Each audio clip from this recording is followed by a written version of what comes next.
hooked on a feeling. I'm high on believing that you're in love with me. Hello everybody and welcome to some huge changes from Marvel Heroes. Now, instead of being in Marvel Heroes 2015, we have officially rebranded to Marvel Heroes 2016 with the release of 1.00. This has some tremendous additions and I'm very excited to dive right in, so I'm gonna go right ahead and do it. You can see first off that we have new cover art, so to speak, for the game. We also have the release of our newest hero, Black Cat. I'll get ahead into what she does and all that kind of stuff in just a little bit, but she is the last hero from the Advance Pack 2. Again, the Advance Pack 3 is available for purchase now if you so desire. In addition, Agent Venom, our latest team-up, is also available. He is part of the Advance Pack 2 for the team-up Advance Pack, so that's very exciting as well. We have all sorts of great new stuff. The biggest thing that's going on is we have a new story chapter where we get to deal with the Secret Invasion and the Skrulls. It's absolutely incredible. It's a great storyline. It's very Marvel, for lack of a better term. There's new environments, there's new enemies, there's new items to get, all sorts of stuff. And it is really a good story. In addition, the entire thing is all level 60, so you don't have to worry about getting low-level items. With the new story mode, we actually have a new patrol zone as well called Hightown. Hightown is very unique. I'll head into all of these things so that you can see at least a little bit, so no worries. But suffice to say, Hightown is much, much larger than any of the other patrol zones that we have seen thus far. So that's it for those. The other major thing that we've got, or one of the other major things that we've got, is Deadpool. Deadpool's 52 review is now live. He has no spirit or any other sort of primary resource. All of his powers are unique, we'll say. You can take a look at my test center stream where I went through and played as his 52 review. Very little has changed since then, but suffice it to say the whole thing is very, very Deadpool-y, without a doubt. Other than that, as usual with this patch, we had some changes for heroes, updating powers, changing some balance issues, all sorts of stuff like that. One of the things that people were very excited about, though, are the visual updates to older costumes. Some of the older costumes, like particularly with Jean Grey, were really just frankly not good. And so a lot of them have been getting visual updates, and there's a lot more in the pipeline as well for additional ones that will be updated as well. We also have controller support, which I demonstrated in my live stream about a week ago, if you want to take a look at that real quick. But suffice to say, we have official controller bindings for an Xbox 360 controller. You can access them in the options menu on Gamepad, and you can see these are all the defaults. It's pretty cool. It's not bad. It's not something that I personally will be using, but if you're interested in playing with a controller, it is absolutely functional without a doubt, and you can definitely do it. A couple of other very exciting things. We have increased the cap on credits. Whereas normally we had the 3,000, we now go all the way up to 9, or not 3,000, but 3 million. We now go up to 9,999,999, right? So what I'm going to do now is I'm going to go ahead and go into all of the major changes individually. I probably will not be doing individual update videos for each of these sections. Since this is such a big thing, I'll just keep this one video as my update for my big giant guide, essentially, so you guys can access it. So we'll go ahead and get started with crafting, because crafting is something that we have desperately needed to have overhauled for a very, very, very long time, right? You can see here immediately one of the things is that we no longer have an elements tab. Instead, we just go straight to costumes. Part of the reason is because there's only 4 elements. There is a single tier of each element. You can see the enhanced genome, the nanotech filament, the ionic particle, and the astral essence. The art is obviously very similar to what it was before, but it's different enough that it's like, hey, that's different. It's a new thing. We also have the auto-population functioning correctly, where whatever you pick, if it requires any of those particular items, then it will automatically go in there, so you don't have to worry about it. And this is obviously tremendously helpful, especially when you're having to do your costume stuff, but it works with anything that has a very specific requirement as far as an item, whether it's a matrix of unbinding, any of the elements that you need, or an unstable molecule. The only thing is things like this where you need to upgrade it or whatever it happens to be, and it just says you can use any element. So I can use 3 of a single type, 1 of each of 3, whatever it happens to be, doesn't matter. But suffice it to say, if something requires a specific element, it auto-populates. The same goes for the enchanter as well, although I don't know if there is an enchanter down here. But that is the big thing for the crafting thing. We are also waiting on a recraft button, which essentially is really helpful mostly for the costume affixes, because you can just say recraft over and over instead of having to click and drag over and over instead. Much, much easier. That is one of the biggest things. And plus, all of those elements stack to 1,000 instead of only stacking to 10, which is obviously very helpful. I am in Chapter 10 right now. The thing about Chapter 10 is it's unique compared to a lot of the other ones because it really doesn't have a lot of fluff. Instead, it is a really very linear storyline, and you just sort of go through and you just do all of the things back to back to back to back.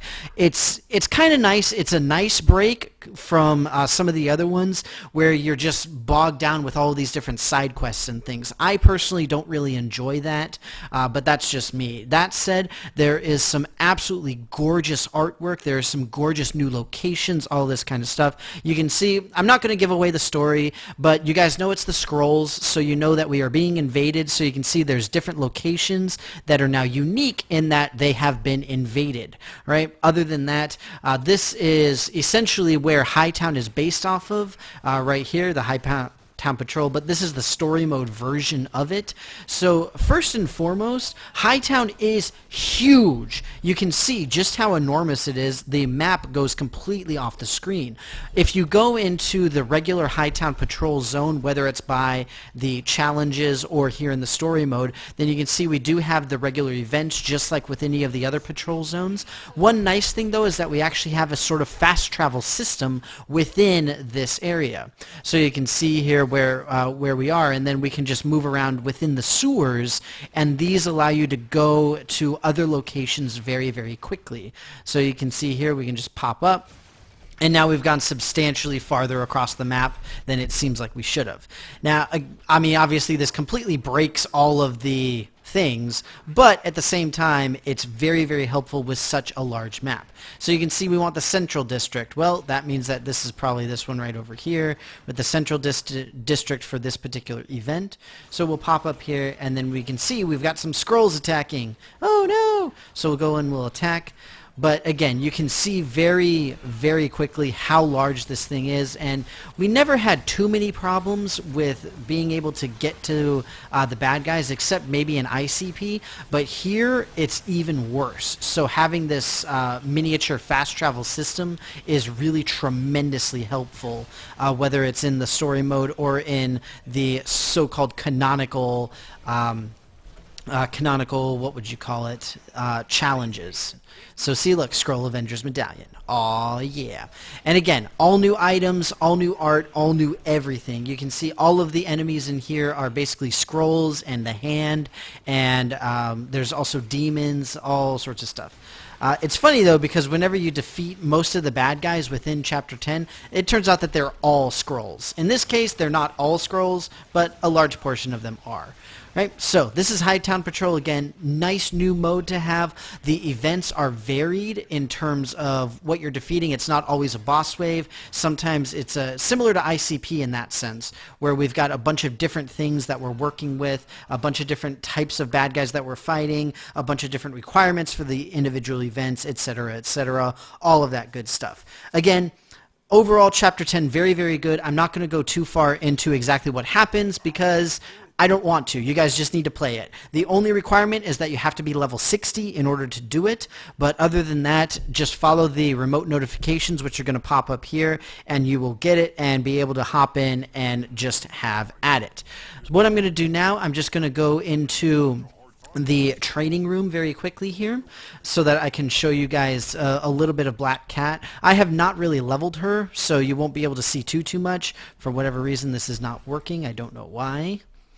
I have not leveled her, but I'll just explain how her character works. Suffice it to say, she's kind of a combination of like Psylocke and X-23 and like a little bit Nightcrawler-ish, maybe a touch of Punisher, where essentially her big thing is that she is a stealth-based character, and some of her powers you can only use while you are stealthed. Some of them you can use whether or not you are. She also has a very unique secondary resource where she actually has lives because she's a cat, so she has her 9 lives power here, where if you were going to be defeated, then instead you lose one of the lives. So it's kind of cool, and you get restored to partial health and spirit, so it's not a complete revival like other powers that are similar, but it's still good and it still works, right?